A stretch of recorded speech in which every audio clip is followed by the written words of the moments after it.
คนมื้อนี้ไปหาสอนเนาะว่ามื้อนี้มันมาลุ้นกันเนาะว่ามันสิได้หรือบ่มื้อนี้นะมื้อนี้ก็ลมแน่พี่น้องอากาศหนาวๆแน่มาลุ้นกันว่าสิได้บ่ไปเลยพี่น้อง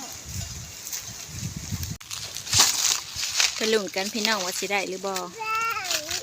สอนตอนแรงหากินแรงพี่น้องมา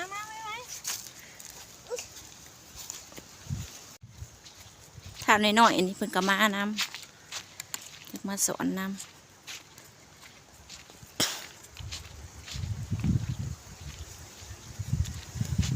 อากาศก็สีลมๆพี่น้อง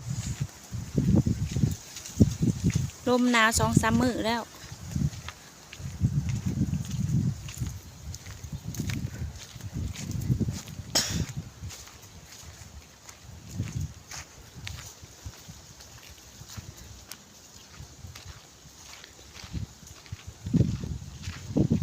น้ำก็ยังบ่หลายดอกพอดีสอน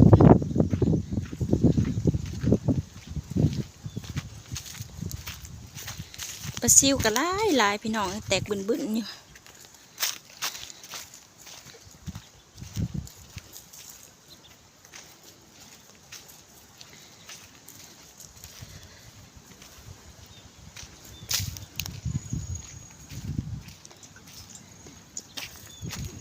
เขียดก็เลยเห็นปลาซิวหลายก็เลยมาสอน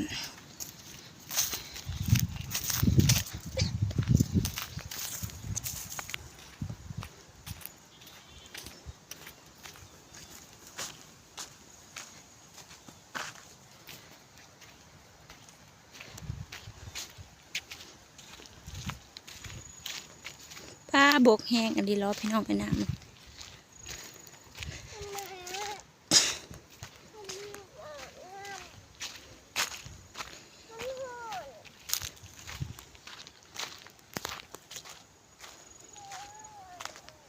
เออ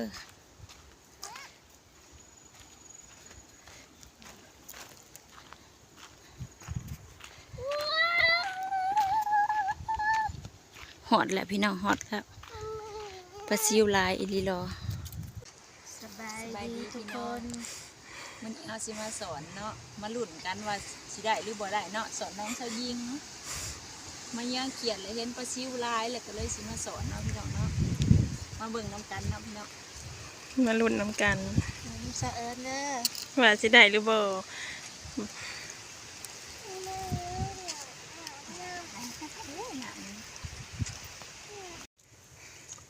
พี่น้องมังหอย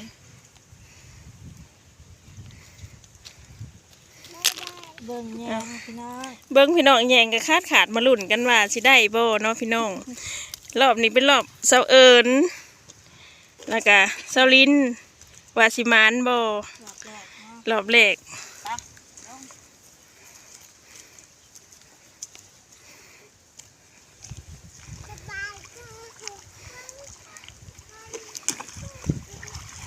ว่าสิมานบ่พี่น้องมาลุ้นนำกันเด้อพี่น้องเด้อ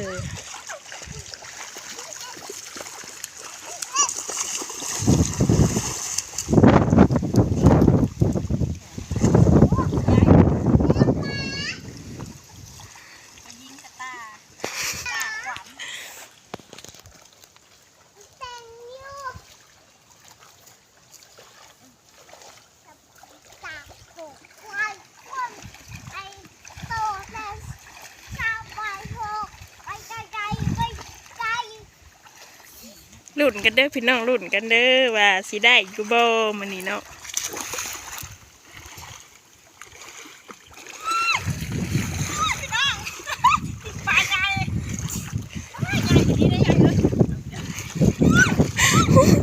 กึ้ม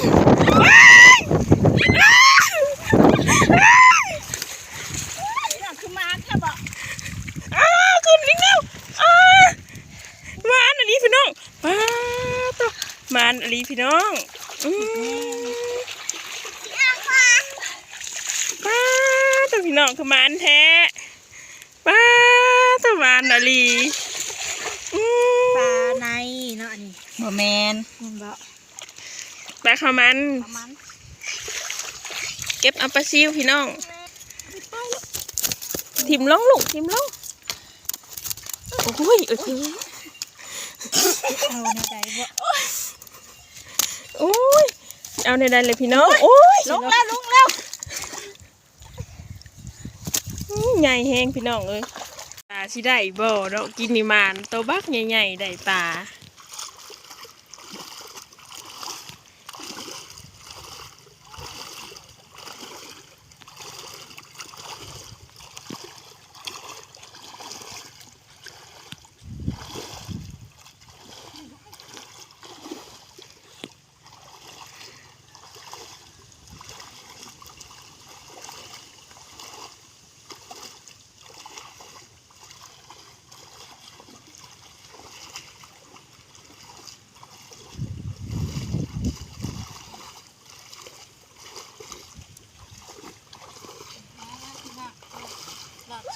โอ้ยไปแล้วโอ้ยแล่นแล้วบูดไป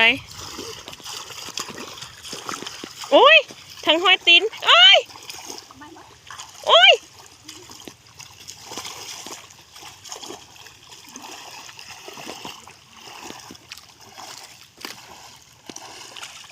พี่น้องปลาพี่น้อง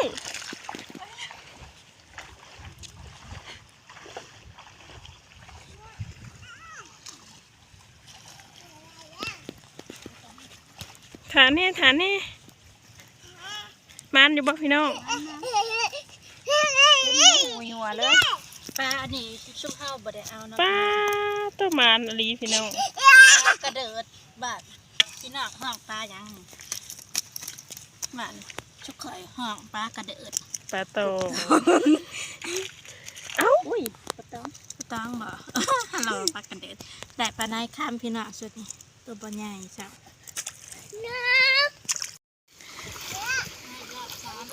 วันนี้ก็รอบ3พี่น้องว่าสิมานอยู่บ่รอบ2ก็มานอยู่รอบแรกมานกลัวได้ตัวใหญ่รอบแรก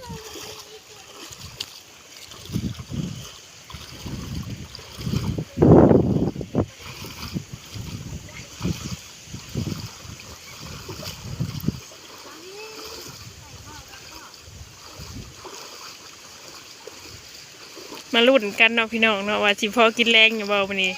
มื้อนี้เช้าลิ้นกับเช้าเอิญเนาะเป็นผู้สอนมาลุ้นกัน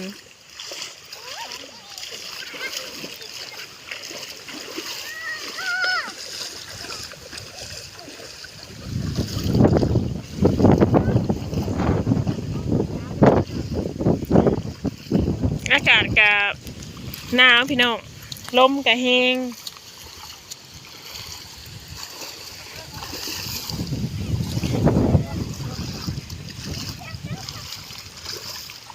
มาลุ้นกันรอบ3นะพี่น้องว่าสิมานอยู่บ่เนาะ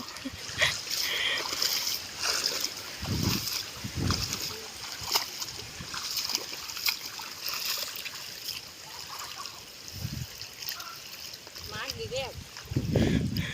บ่มีปลาเอา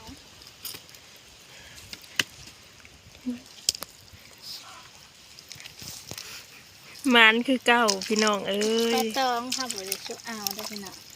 เพราะว่าปลาตองเพิ่นบ่ทันใหญ่เพราะพ่อเพิ่นมาปล่อยไว้เนาะพี่น้องแบบเพิ่นแพงก็เลยมันบ่ทันใหญ่คือมันใหญ่ก็สิเอาอยู่อันนี้มันบ่ใหญ่ช่วงคืนบ่มานปานใดพี่น้องชิวก็บ่ค่อยได้เนาะแย่งทำแย่งขาพี่น้อง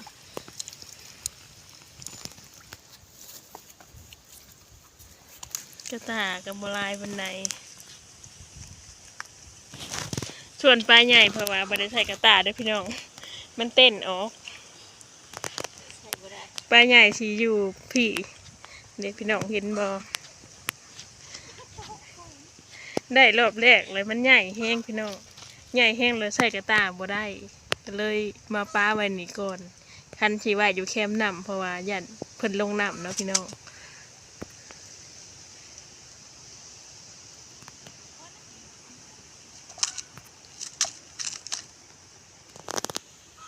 ตอนนี้เขาก็เดินทางกลับเลยนะพี่น้องได้ปลาใหญ่ตัวเดียวกับคือสิปุ่มกินอยู่นะพี่น้อง3 คน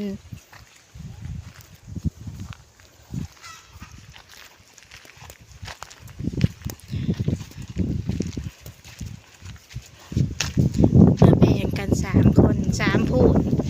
ปลาใหญ่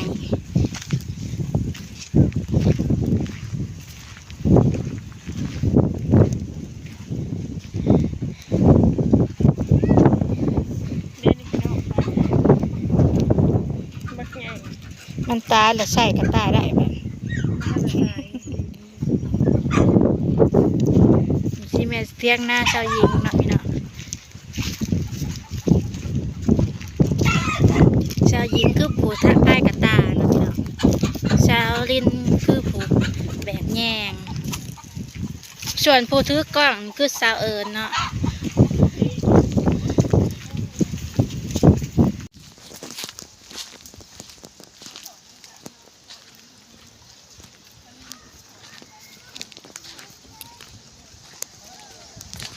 กลับแล้วนะพี่น้องคำเลย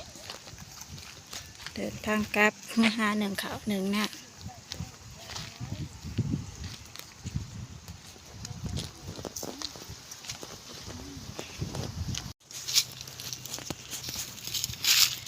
มีหัวคักแน่นะพี่น้อง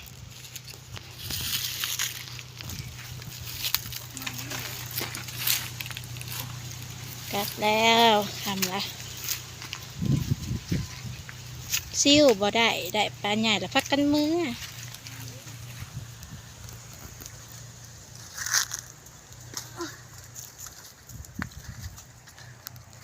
อันนี้ก็คือบรรยากาศป่าเนาะพี่น้องป่าย่ำแรงก็สิประมาณนี้เนาะแบบว่าใบไม้ร่นเบิดแล้วดูแรงก็สิเป็นแห้งแรงน้อยหนึ่งเนาะพี่น้อง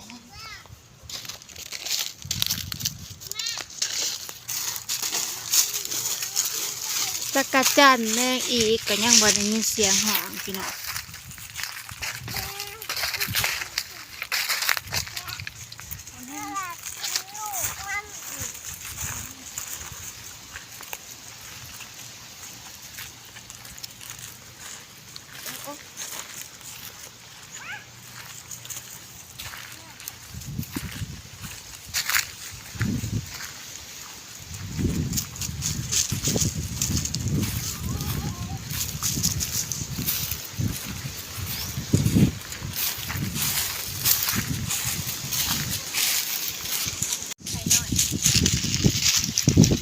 ไข่น้อยพี่น้องเลย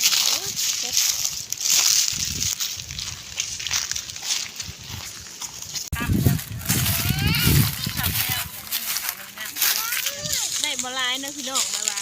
เห็ดกินชุกจังสีแบกไปใหายเสาเอิญกับเสาลินผู้เห็ดกินก็คือเสายิงเองเนาะเห็ดแล้วก็สีแบกไปเพิ่นๆนะพี่น้องเลยจะแบ่งเป็นเหตุการณ์ของพี่น้องแล้วตอนสองตอน ซิ่วก็ได้น้อยหนึ่ง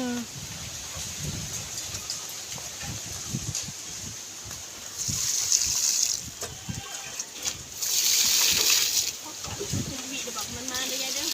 ตอนนี้ก็เจ้าหญิงกับคั่วอยู่นะพี่น้อง โอ้ยมันแข็งแค่ เจาะเก็ดมันออกก่อนนะพี่น้องก่อนที่จะแปรหูเป็นอาหาร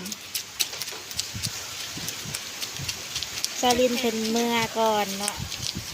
เห็ดกินนะเห็ดกินอยู่เพื่อนซายิง มันเด้อพี่น้องมันกลัวปลามันเสายิงเด้อ บ้านเฮาเอิ้นปลาหยังเกาะ ปลาข้าวมัน ปลาข้าวมันเนาะพี่น้องบ้านพี่น้องห้องปลาหยังคอมเมนต์มาบอกสุกกันทางเด้อ เก็บที่แข็งแค่ ปลาโตใหญ่แบบขั้วหยาบแหน่จักหน่อยพอเก็ดเพิ่นสีแข็ง เก็บเป็นแข็งแห้งเลยนะเหนื่อยพี่น้องเพื่อที่เช้าได้แบบปลามันใหญ่นะพี่น้อง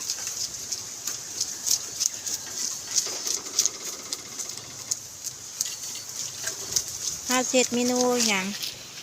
ต้ม เมนูต้มเนาะพี่น้อง ต้มแซ่บกับเสาดินแหละเสาเอิญเนาะแต่การเสายิงก็เป็นผู้เฮ็ดเนาะต้มหรือว่าต้มยำเอามาให้พี่เพิ่นกุละทงเนาะพี่น้องมีของสลินตัวนี้เป็นของเสาเอิญตัวนี้ใจคือกัน ไปเด้อ